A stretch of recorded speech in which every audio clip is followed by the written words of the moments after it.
할렐루야. 새벽을 깨우신 주의 백성들을 예수님의 이름으로 환영하고 사랑하고 축복합니다. 2월 아멘. 28일 우리 2월의 마지막 달, 또 1, 2월 묵상의 마지막 묵상입니다. 우리 여기까지 인도하신 우리 하나님, 우리 여호수아로 시작해서 또 우리 누가복음 말씀으로 또 여기까지 인도하신 하나님, 우리 하나님께 감사와 영광의 박수 올려드리겠습니다. 할렐루야. 주님 감사합니다. 사랑합니다. 고맙습니다. 아멘. 오늘도 새벽에 반가운 얼굴들 있습니다. 우리 김명숙 자매님, 참 축복합니다. 축복합니다. 축복합니다. 또 우리 반가운 김소희 자매도 함께하고 있고, 또 우리 현장에도 여러분들이 계시고, 우리 새벽기도 용사들 항상 자리를 채우시는 우리 김선자 집사님, 또 우승영 형제, 참 정윤진 사모님, 우리 황정희 권사님, 네, 감사하고 축복합니다. 제가 또 여기까지 저도 이렇게 함께 묵상할 수 있었던 것이 사실은 우리 하나님의 은혜요, 하나님의 이끄심이요, 또 하나님의 도우심인데, 동시에 또 우리 성도님들이 이렇게 같이 새벽을 깨워주기 때문에 참 오늘 아침에는 그런 생각이 들더라고요. 참 감사하다. 이게 동지가 있다는 게, 외롭지 않다는 게, 네, 감사하다. 그래서 우리가 더 나아가서 우리 현장에, 이 새벽의 재단에, 이 새벽에 이 자리들이 꽉 차는 우리 매일교회 되면 참 좋겠다. 그런 소망과 기도가 또 되는 날입니다. 특별히 이번 주 주일은 저희 교회 첫 부흥회, 제가 개척한 지 7년, 8년이 됐지 않습니까? 근데 저희 교회 부흥회를 한 번도 해본 적이 없습니다. 예, 근데 정말 첫 부흥회입니다. 예, 사실 부흥회 하면 막 플랜카드도 걸고 포스터도 만들고 홍보를 해야 되는데, 저희는 그런 것도 안 해요. 예, 예, 부흥은 이벤트가 아니라 우리의 삶의 일상으로 일어나야 될 삶의 그냥 모습이기 때문에, 무슨 시끌벅적한, 물론 잔치집처럼 할 수도 있겠지만 그런 마음이 있습니다. 우리 안에 조용하지만 강한 불이 일어나면 좋겠다. 여러분, 이번 부흥회는 사모하면서 준비하시기를 예수님의 이름으로 축복합니다. 이제 뭐 오늘 지나고 내일 그 모레인데 이제 3일 남았는데, 오늘 부흥회는, 이번 부흥회는 특별히 우리 매일교회 추석 성도님들에게 정말 하나님의 또 새로운 우리의 의리를 향한, 공동체를 향한 하나님의 말씀의 역사가 일어나는 시간이 되기를 소망합니다. 우리 서순동 목사님, 제가 뱀지가 제가 1996년도에 뵀으니까, 아니 1994년도에 뵀죠. 1994년도에 뵀으니까 30년이 된 만남입니다. 30년 된 만남인데, 제가 20살, 21살 요때 정말 예수대자 훈련학교 DTS라고 하는 프로그램에 훈련 받으러 갔을 때 같은 방 바로 옆자리 같이 주무셨어요. 그분은 저보다 20살이 많으시니까, 그분은 40대였고 저는 20대였고, 그때 만나서 그 만남이 지금까지 이어지고, 이 개척할 때 저에게 큰 영적인 또 멘토가 되어 주시고, 또 목회가 힘들고 어렵고 또 갈 바를 알지 못할 때마다 이야기를 들어주시고, 또 같이 나누면서 영감을 주시고, 또 가야 될 길 어떻게 가야 할지 같이 어깨동무 해주셨던 귀한 목사님이세요. 그리고 저에게 저희 묵상의 좋은 선생님이시기도 하고, 평생을 묵상의 삶을 사셨던 분이기 때문에, 그냥 묵상 강의도 탁월하시고 묵상에 대한 책도 두란노와 또 예수도단에서 2권이나 내시고 훌륭한 분이시지만, 그것보다도 이분은 정말 묵상의 삶을 사셨던, 삶이 있는 분이기 때문에 제가 참 저희 교회 강사로 모시는 것에 대해서 큰 기쁨과 영광이 있어요. 여러분, 전하실 수 있다면 이럴 때는 사랑하는 사람들, 또 그동안 기도했던 사람들 손에 손잡고 오셔서 함께 말씀 들으면 좋겠다 해서, 주일 예배 때 말씀 듣고 점심 먹고 오후에도 말씀이 있어요. 오후 저희가 2시부터 생각하고 있는데, 여러분, 한 분도 빠지지 마시고, 또 주변에 있는 분들이 있다면 2시에라도 오셔서 말씀의 은혜를 받으시면 참 좋겠다, 그런 마음이 있습니다. 이분은 제가 모실 수 있는 건 뭐냐면, 어, 은퇴하신 지가 얼마 안 됐어요. 작년에 은퇴하셨어요. 그래가지고 은퇴하자마자 좀 따끈따끈할 때 제가 딱 모셨어요. 개척해서 30년 목회하시고 은퇴 딱 하셨거든요. 그래서 교회를 아주 아름다운 퇴장, 참 저렇게 할 수 있을까? 저도 개척했지만 마지막에 저렇게 할 수 있을까? 다 내어주고 아낌없이 다 내어주고 아름다운 퇴장을 하셨는데, 그래서 이렇게 모실 수 있는 거예요. 귀한 분 모셨습니다. 모시기 어렵습니다. 그래서 어, 여러분 오셔서 함께 은혜 받으시면 참 좋겠다, 참 좋겠다, 그런 마음이 있습니다. 네. 자, 오늘 우리 누가복음 7장 36절부터 50절까지의 말씀의 묵상. 오늘도 두 사람이 나오죠. 오늘 한 사람은 바리새인, 이름이 시몬이라고 밝혀졌어요. 그리고 또 한 사람은 이름은 모르는데 죄 지은 한 여인. 이 여인은 뭘로 유명합니까? 예수님 발에 향유 옥합 깨뜨려 자기의 머리로 발 씻어드린 여인으로 유명하지요. 이 두 사람에 관한 이야기예요. 말씀을 계속 우리가 묵상하면서 우리가 잊지 말아야 될 거 한 가지는, 지금 예수님은 제자 훈련 중이시다. 이 모든 이 이벤트, 모든 사건과 모든 예수님의 가르침과 치유와 예수님의 복음 선포, 이 주변에 지금 누가 있냐? 제자들이 있다는 걸 잊으면 안 돼요. 예수님은 제자 훈련에 목숨을 거셨어요. 그래서 그 증거로 제가 말씀드리는 게, 겟세마네에서 십자가를 앞에 두고 기도하실 때 밤이 맞도록 기도하셨고 땀방울이 핏방울이 될 정도로 기도하셨다. 기도에 애를 많이 쓰셨다. 동시에 성경에 뭐 예수님이 기도를 많이 하셨는데 이렇게 밤이 새도록 기도한 건 드물어요. 그렇죠? 근데 예수님이 이 제자를 선택하실 때 밤새도록 기도하셨다는 성경의 기록이 나와요. 그렇죠? 그러니까 예수님은 제자를 부르시고 선택하시는 것이 마치 십자가를 지시는 것만큼의 동급으로 여기셨다, 이렇게 봐도 과언이 아닌 것입니다. 그러니까 예수님의 사역 전반에 있어서 가장 중요했던 일이 뭐냐면 제자를 부르시고 택하시고 제자를 훈련하시는 것이었다. 그래서 예수님의 제자 훈련은 십자가만큼이나 굉장히 중요한 사역이셨어요. 왜냐하면 예수님이 이제 십자가를 지시고 죽으시고 부활하셔서 승천하시잖아요. 근데 그 과정에 제자들을 남기시는 것이 예수님의 이 땅에 오신 목적 중에 하나였던 거예요. 너무너무 중요한 얘기예요. 그러니까 이 말씀을 읽으면서 이게 지금 제자 훈련 중이구나라고 하는 인식을 가지고 읽으셔야 본문이 잘 제대로 해석되는 거예요. 자, 예수님이 제자 훈련하시고 지금 제자 특강도 하시고 제자도가 무엇인지, 그렇죠? 그런 얘기를 쭉 하셨다. 원수를 사랑하는 것, 이런 얘기도 막 하셨단 말이에요. 그리고 어제는 그 세례 요한이 제자인데, 이 세례 요한도 그 예수님을 따르는 사람으로 나오잖아요. 근데 그 세례 요한조차 여인이 난 중에 최고 큰 자, 훌륭한 사람, 선지자 중에서 최고, 여자가 난 사람 중에 최고라고 예수님이 인정해 주셨는데, 그 세례 요한도 흔들리더라.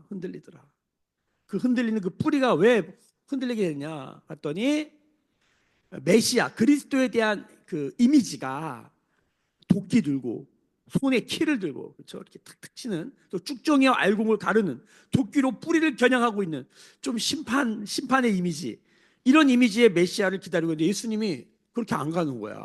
지금 세례요한은 금식하고 있고 막 그냥 절제하고 있고 삶을 그렇게 가져가고 있는데, 예수님은 맨날 파티를 여는 것 같은 거야. 죄인들을 불러다가 세리들을 불러다가 항상 식사하시고.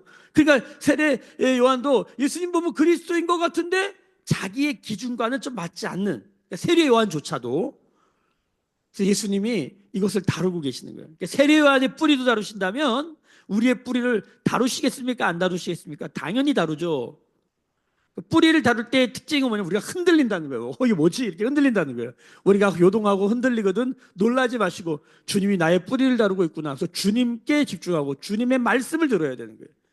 그래서 마지막 말씀에 무슨 말씀이 기억나십니까? 이런 거. 세례 요한이 금식하자 그럴 때는 잔치를 벌리고, 예수님이 잔치하자, 파티하자, 축제를 벌이자 그때 금식하고. 예수님과 기준이 안 맞아요. 성경의 말씀의 흐름과 기준이 안 맞아요. 이게 무슨 뜻이에요? 자기 기준으로 사는 거예요. 자기 기준. 다 우리 예수님, 여기는 저부터 우리 모두가 다 자기 기준이 있는 거예요. 여러분, 예수를 믿는다는 건 뭡니까? 예수님의 제자가 된다는 건 뭡니까? 잘 들으셔야 돼요.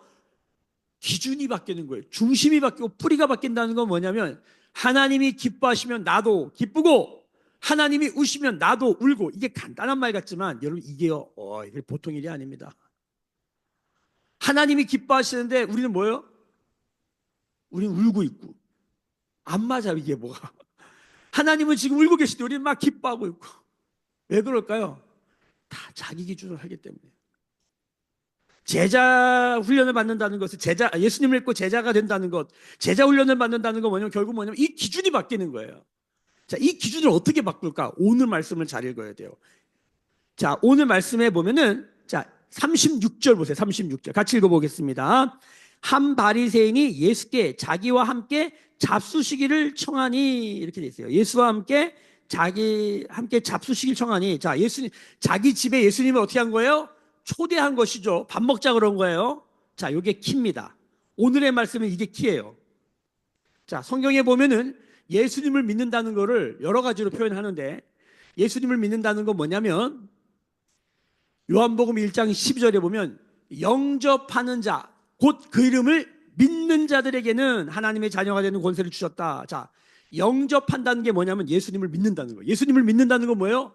영접하는 거예요. 영접이 뭐냐면 영접이 뭐냐면 사람이 이렇게 오면 아유 환영합니다 이렇게 하는 거예요. 환영합니다. 반갑습니다. 우리 집에 잘 오셨습니다. 이게 뭐예요? 영접이에요. 자, 예수님이 오시면 어떻게 해야 돼요? 환영을 해야 돼요. 주님 웰컴. 우리 집에 오신 거 웰컴.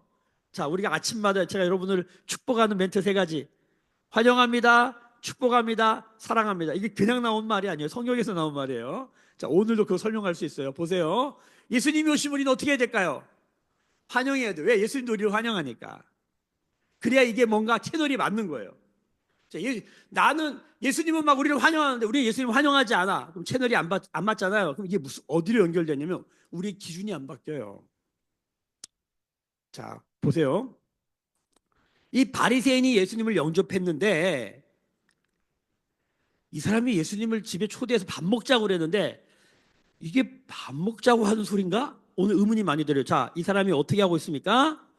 집에 초대했는데 갑자기 또 한 여자가 등장하는 거예요. 그 어떤 여인들은 죄를 지은 한 여자. 이 여자가 무슨 죄를 졌는지 말하지 않아요. 이 여자가 누구인지도 말하지 않아요.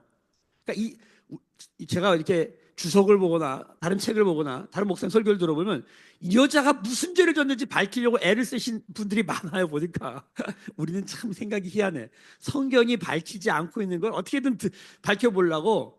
그래서 이 여자를 창녀라고 이 여자가 이제 어떤 죄인이냐 창녀라고 밝혔어. 그런 목사들이 꽤 있어요.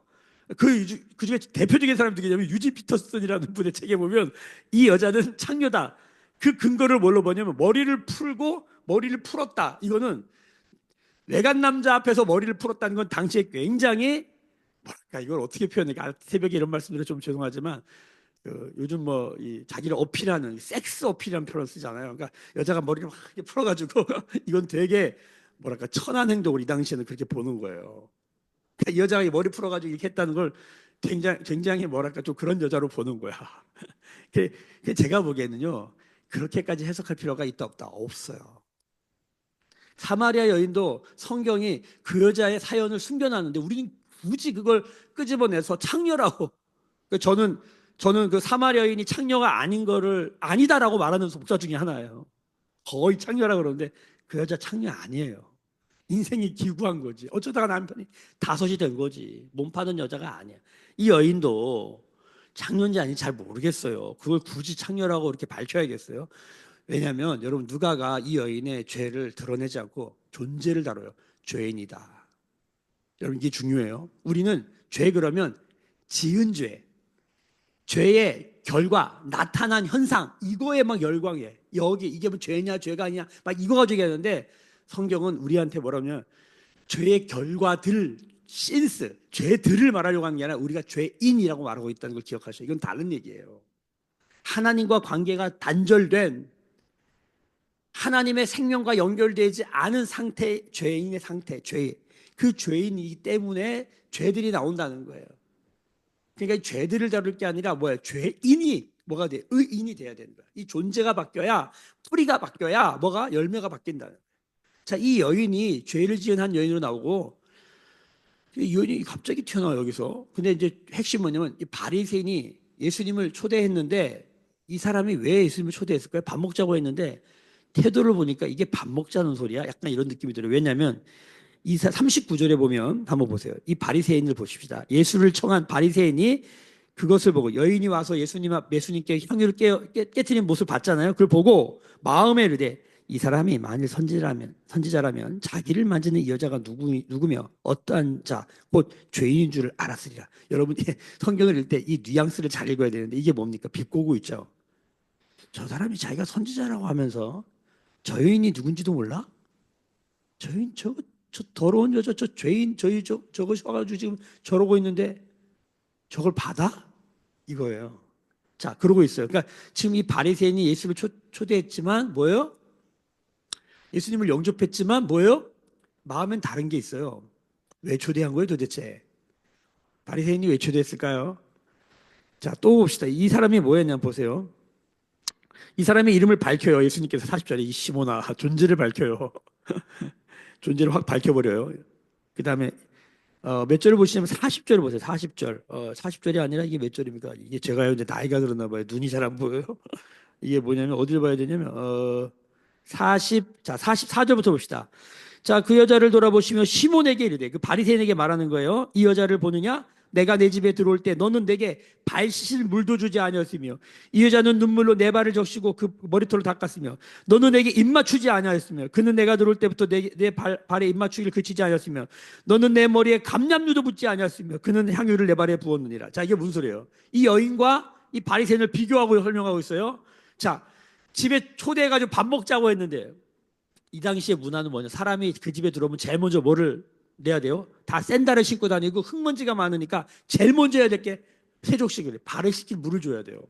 발을 씻겨드려야 돼요. 그게 손님을 존중하고 예우하는 그 당시의 풍습이에요. 누구나 오면 발 씻은 물부터 그다음 뭐예요? 발 다 씻은 다음에 그다음 뭐예요? 손 씻은 다음에 뭐 하는 거예요? 입맛 이렇게 이렇게 볼 대고 입 맞추는 이 서양에 보면 그런 인사 있잖아요. 그 인사 한 다음에 그 다음에 뭐예요? 조금 더 나가면 감람류라고 하는 뭐 기름을 머리에다 부어줘요. 그게 뭐냐면 그 중동의 뜨거운 태양에 머리가 아주 달궈졌을 거 아니에요. 그래서 거기다 머리를 이렇게 부어줘가지고 머리도 식히고 또 감람류 그 귀한 걸로 머리 아주 귀한 손님이 되는 거죠. 이렇게 해야 되는데 예수님이 왔는데 여러분 발 씻을 문도 안 줘, 입도 안 맞춰, 감람류도 안 보. 여러분 이게 영접한 거예요? 영접해가지고 밥 먹자고 한 사람이에요? 이거 왜 영접했어요, 도대체? 그러니까 굉장히 뭐야 영접했는데 왜 저래? 자, 여기서 우리가 이제 묵상으로 들어간 게 뭐냐면 여러분, 우리는 예수님을 영접한 사람이에요. 예수님을 믿는다고 말하고 하나님의 자녀가 됐다고 말하는 사람이에요. 바리새인도 하나님의 자녀죠. 선민 사상에 빠져 있는 사람들이니까 하나님의 백성이다. 이게 자신이 자부감이야, 자부심이야.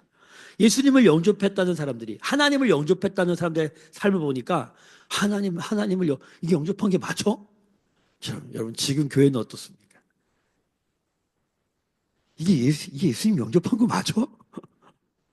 여러분, 이 예수님을 믿는다고 말할 때, 예수님을 믿는다고 말할 때, 우리가 예수님을, 첫 번째가 뭐냐? 예수님과 함께 밥 먹는 거예요. 우리가 묵상이라고 그러죠. 이 묵상은 뭐냐면 의식주의 문제다. 우리 묵상 학교에서 배웠잖아요. 식의 문제예요. 뭘 먹냐? 예수님과 함께 앉아서 이 묵상이 뭐냐면 대화하면서 예수님과 영적인 양식을 먹는 거예요. 예수님을 영접했다면 같이 밥을 먹어야 되잖아요. 두 번째, 예수님을 영접했다면 뭡니까? 어떤 옷을 입느냐의 문제예요. 의. 우리는 예수의 옷을 입는다 그러잖아요. 주님이 우리를 죄 사하시고 새로운 옷을 입혀주신단 말이에요. 그리고 의식주, 거주의 문제, 어디에 거할 것이냐. 여기 묵상학교에서 배웠어요. 첫 번째, 예수 믿는 첫 번째가 뭐냐면 예수님과 앉아서 밥 먹는 것부터 해야 되는 거예요. 식구가 되는 거예요. 하나님 나라의 가족. 먹을 식 입구. 같은 양식을 먹는 거예요. 여러분 교회도 마찬가지예요. 우리가 한 몸 공동체가 된다는 건 뭐냐면 같은 밥을 먹고 있냐는 거예요. 같은 밥을 먹고 있으면은 떨어져 있어도 한 식구입니다. 네. 우리 김은경 집사님 여기 계시는데 다른 교회 섬기시면 우리가 사실은 같은 밥을 먹기 때문에 한 식구예요. 네, 저도 생각날 때 기도합니다. 그리고 여기 우리 김명수 자매님도 한 식구예요. 왜? 같은 밥을 먹으니까. 같이 영적인 밥을 먹으면 예수님과 함께 앉아가지고 같이 밥 먹잖아요. 그게 식구예요. 여러분 영접했다는 것은요 같이 밥 먹는 거예요. 자, 근데 이 밥을 먹기 전에 이 사람의 태도가 중요해요. 그러니까 저도 신방을 다녀보면요 제가 몇 번 말씀드렸지만 초대해서 갔는데 밖에서 1시간 기다린 적이 있어요. 그러면 어떤 느낌이냐면 이분들이 날 존중하나? 이거 뭐 바쁘겠지, 여러 가지 일이 있겠지. 그래도 여러분, 사람이란 게 그냥 이거 예수를 믿고 안 믿고를 떠나가지고 그런 어떤 기본이라는 게 있잖아요. 그러니까 우리가 어저께 백부장의 믿음을 보면서 백부장의 믿음에 예수님이 내가 이스라엘 중에서도 이만한 믿음을 보지 못했다. 그 시작이 뭐냐면 이 사람은 사람을 존중할 줄 아는 사람이에요. 그러니까 예수를 믿든지 안 믿든지 그게 유대이든지 이방이든지 백부장은 자기 부한데도 존중할 줄 아는 거예요. 그러니까 이 사람을 존중하는 이 태도를 갖는다는 건 너무너무 중요한 거예요. 그런데 지금 여러분이 바리새인이 예수님을 존중하는 것 같습니까? 영접했는데 존중감이 하나도 없어. 실제로 지금 크리스찬들 중에 예수님을 영접하고 예수를 믿는다고 그러는데 저게 예수님을 존중하는 거야? 예수님을 존중한다면 저럴 수 없지. 제가 좀 제 입에서 정치에 대한 얘기를 하고 싶은 게 이만큼 나왔다 제가 집어넣을 거예요. 안 할 거예요. 저게 예수님을 존중하는 거야? 저게 예수 믿는 사람들이 저렇게 할 짓이야? 이렇게 판단하고 싶지는 않은데 때로는 화가 날 때가 있어요. 여러분 이 바리새인을 보면서 이게 지금 존중하는 거예요, 예수님을? 함께 밥 먹자며요. 예수님도 왜 여기 들어갔어요? 이 집에 왜 들어갔어요? 아니 집에 와서 밥 먹자며. 예수님을 앉혀놓고 이게 할 짓이냐고요. 근데 한 여인이 딱 나옵니다. 이 여인은 이름도 몰라. 이 여인이 무슨 죄를 졌는지 모르겠지만 죄인 한 여인. 이 여인이 죄인인 이유는 사람들이 이 여인한테 죄인이라고 그러고 있는 거예요. 근데 이 여인이 보세요. 자, 37절 보세요. 그 동네에 죄를 지은 한 여자가 있어 예수께서 바리새인의 집에 앉아 계심을 알고 소식을 들은 거죠. 달려갑니다. 향유 잡은 옥합을 가지고 와서 예수의 뒤로 그 발 곁에 서서 예수님의 뒤로 가가지고 그 발에 서서 이게 발 앞에 엎드린 거예요. 울면서 눈물로 그 발을 적셔요. 여러분 이 도대체 무슨 사연이 있는지 모르겠지만 뭔가 엄청난 사연이 있는 거죠. 스토리가 있는 거예요. 그래서 울면서 눈물을 닦고 그 발을 적시면 자기 머리털로 닦고 그 발에 입 맞추고 향유를 부어요. 와, 그러니까 가장 낮은 모습으로 예수님을 얼마나 참 이게 이제 결론이 예수님을 사랑하는 모습이었죠. 이 사랑하는 모습이 다 제 눈의 안경이고 먼 눈에 뭐만 보인다고 이걸 또 이상하게 해석하는 또 인생들도 있어요. 그런 게 아니에요. 이 여자는 순수한 하나님의 사랑으로 지금 예수님 앞에 엎드린 거죠. 근데 여기 참 이 부분에 감동되는 게 뭐냐면은 이 여자가 보세요. 어디 보시냐면 44절에 보시면 그 여자를 돌아보시며 시몬에게 이르되 이 여자를 보느냐 내가 내 집에 들어올 때 너는 내 발을 씻을 물도 주지 아니었을 때 이 여자는 눈물로 내 발을 적시고 자 예수님이 이 집에 들어올 때에 어 지금 바리새인 시몬은 아무것도 하고 있지 않은데 이 여인은 예수님 그러니까 이 여자는 나중에 들어왔잖아요. 그 예수님이 먼저 들어가 계셨고 나중에 들어온 여자예요. 나중에 들어왔는데 예수님이 이걸 어떻게 지금 평가하시냐면 이 여인이 예수님에 대한 소문을 듣고 막 달려왔을 거 아니에요. 막 달려와는 그 시점부터 이미 예수님은 이 여자의 그 중심과 마음을 인정해 주고 계신 거예요. 이거 이해가 되세요? 자, 우리가 여기서 예배를 드려요. 새벽을 깨워요. 새벽을 깨워서 현장에 나오려면요. 미리 준비해야 돼요. 씻어야 되니까. 그러니까 주님은 여기 나와서 앉은 것부터 카운트를 하는 게 아니라 언제부터? 여기에 나올 생각을 하고 준비한 것부터 카운트하는 거예요. 이게 예수님의 카운트법이에요. 하나님은 다 아세요. 저도 어저께 집에 12시에 들어왔거든요. 12시에. 들어오자마자 쓰러져 잤어요. 새벽에 4시에 일어나서 준비하고. 이 말씀 보면서 격려받고 위로받는 건 주님은 다 아시는 거예요. 저의 연약함, 저의 부족함에도 불구하고 주님 그 중심을 다 아신다. 주님 발 앞에 엎드려서 주님 오늘도 말씀 주세요. 저는 죄인이죠.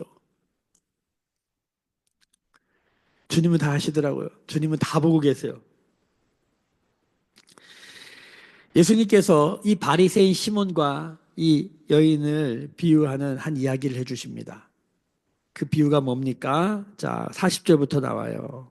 내가 너에게 시몬아, 시몬아, 자, 바리새인을 불러요. 시몬, 바리새인 시몬의 기준이 바뀔 수 있는 아주 좋은 기회예요. 우리 안에 이 바리새인 시몬의 요소가 있다면 오늘 이 말씀을 잘 들으셔야 돼요. 우리 안에 이 죄 지은 한 여인의 모습으로 나아가느냐, 아니면 바리새인 시몬의 모습이 있느냐. 지금 이 광경을 목도하고 있는 제자들이 있다는 걸 기억하시고, 제자들의 안에 뭐가 있어요? 다 바리새인 시몬의 요소가 다 있는 거예요. 판단하고 정죄하고 자기는 의롭다고 생각하고. 자, 그런데 예수님 뭐라고 하는지 들어봅시다. 41절. 이르시되 빚 주는 사람에게 빚진 자 둘이 있어 하나는 500데나리온을 졌고 하나는 50데나리온을 졌는데 갚을 것이 없으므로 둘 다 탕감해 주었으니 둘 중에 누가 그를 더 사랑하겠느냐. 예수님이 이 비유를 얘기하십니다. 자, 한 데나리온이 뭐냐면 이 당시 노동자 하루 임금이에요. 요즘 얼마나 받아요? 10만 원? 요즘 10만 원 좀 더 받는 것 같은데 15만 원, 20만 원 됩니까? 계산해 보세요. 500데나리온 탕감받은 자, 50데나리온 탕감받은 자. 예수님이 다 탕감해 주세요. 다 돈이 없으니까. 빚 탕감 얘기한 들으니까 제가 마음이 너무 은혜스럽더라고. 사실 오늘 빚 탕감 얘기하는 얘기를 좀 하려고 그랬는데 저도 빚이 있고 우리 교회도 빚이 있잖아요. 빚 탕감한 얘기 들으니까 마음이 좀 주여 주여 오, 오늘까지 해결해야 될 것이 있습니다. 주님 도와주시옵소서 막 이러고 있는데 이걸 보니까 야 500단을 주님이 탕감해 주시는구나. 자, 이게 실제라고 생각해 보세요. 야, 탕감했다. 누가 더 사랑하겠느냐? 여러분, 여러분 누가 더 사랑할까요? 여러분 500데나리 있고 50데나리 여기는 지금 500대 더 많이 탕감받은 사람이 더 사랑할 것 같습니다. 예수님 맞다. 근데 사실은 여러분 이런 겁니다. 예수님의 계산법은 제가 지금 시간이 많이 없는데 간단히 말하면 이런 겁니다. 50데나리온이라도 그게 나의 전부인 사람은 그건 크게 탕감받은 거예요. 500데나리온이라도 내가 예를 들어서 5,000데나리온이 있어. 500데나리온 그거 큰 거 아닐 수 있어요. 그러니까 여기서 말하려고 하는 500데나리온 더 많이 탕감받았다는 건 뭐냐면 이게 뭐냐면 이 효율과 효과라고 하는 이 말이 있지 않습니까? 효과는 양만 따지지만 효율은 질을 따지는 거잖아요. 그러니까 여기서 500데나리온, 50데나리온 그 양만 보면 안 되고 질을 따져야 돼요. 이게 그게 전부였냐는 거예요.